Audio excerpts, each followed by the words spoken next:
People often ask how to deal with narcissistic or manipulative behavior.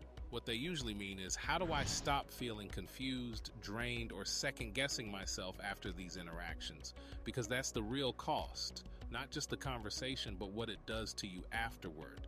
And the tricky part is that manipulative behavior doesn't always look loud or dramatic. A lot of the time it's subtle. It shows up as mixed messages, shifting standards, little rewrites of what you said, or conversations that leave you questioning your own memory, tone, or intentions. If you've ever walked away thinking, why do I feel worse after talking to them? That's not random. There's usually a pattern underneath it. One of the most helpful things to understand is that people with manipulative patterns are not always seeking mutual understanding. They're often seeking leverage. They may want control of the emotional tone, control of the outcome, or control of how you see yourself in the situation. That's why so many well-intended responses don't work. For example, explaining yourself more rarely helps. When you over-explain, you're offering clarity to someone who isn't seeking clarity. You're trying to resolve something they're using to maintain control, and that can keep you stuck longer than you realize. Another common trap is trying to get them to see your perspective. You might carefully choose your words, soften your tone, or replay the conversation in your head, thinking if you just say it the right way, it will finally land. Yet if the other person consistently reframes, dismisses, or twists what you say, the issue isn't your communication skills, it's the pattern. So instead of asking, how do I get through to them, a better question is, how do I stop this from eroding my confidence? A practical place to start is shifting your focus from their reaction to your consistency. Manipulative dynamics thrive on unpredictability.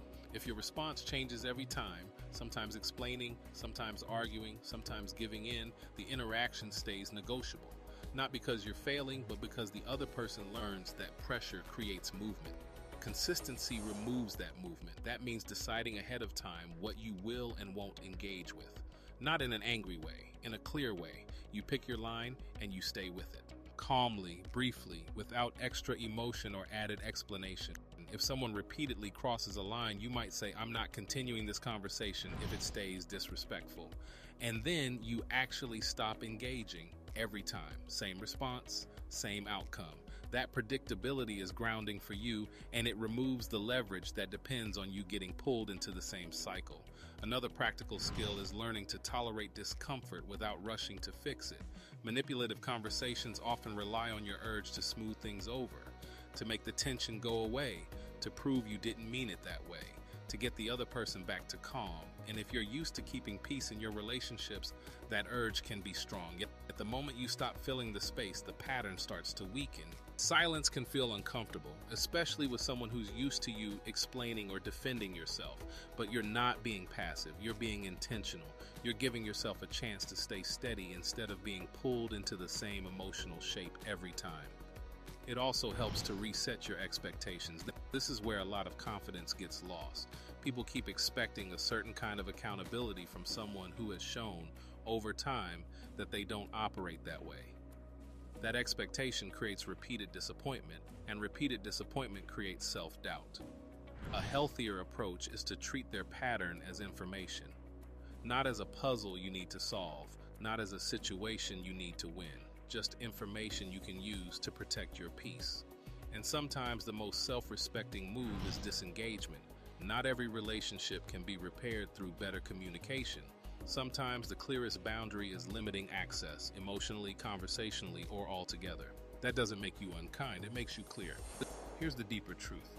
The goal isn't to get a manipulative person to change. The goal is to stop organizing your behavior around their reactions. When their words stop determining your emotional state, their influence shrinks. Even if the behavior never fully disappears, it no longer defines you. If you're thinking, okay, I understand the pattern, but what do I do when it's happening in the moment, when I feel my body react, when I feel that urge to snap back, shut down, or over-explain? I break down practical, in-the-moment tools in the video linked on your screen. It will show you exactly how to pause, what to say, and how to keep control of yourself when someone tries to pull you into the same cycle. That's where this understanding becomes something you can use right when it matters. If you want to keep building these skills over time, subscribing is an easy way to stay connected.